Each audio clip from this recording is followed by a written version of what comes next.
Երեք մի հետաքրքիր համ ծիծաղելի, համ նողկալի դեպք է տեղի ունեցել։ Պատգամավորներից մեկը դուրս էր եկել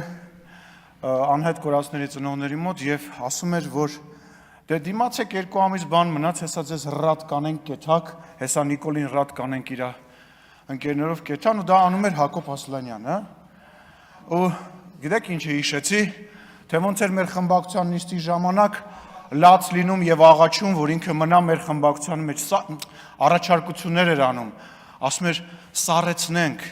ես բեղ պահեմ ձևանենք, որ դուք իս չեք ճանաչում, եւ այս,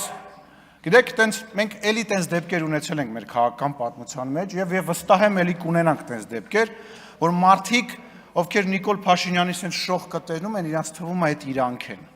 տենց աստղային տանում է, քաղաքական մտածում են իրանք sense լուրջ քաղաքական ապագա ունեն։ Կոնկրետ իրապարակայում իրանք քաղաքական Պանիկովսկին են եւ ուզում եմ իրեն շնորհավորեմ, որ մենք ձեզ ռադարինգ, բայց անենց պահեցինք, որ թոշակի հարցը կլուծեք։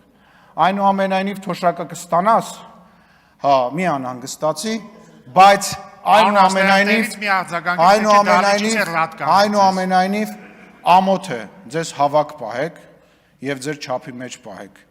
Նիկոլ Փաշինյանի շողքը հանգարց չմտածեք, որ դա դուք եք կամ կարակ երբևիցե լինեք։ Իրոք 2 ամիս մնաց, հետո ձեզ երևի փողոցում մարդիկ տենան նույնիսկ չճանաչեն։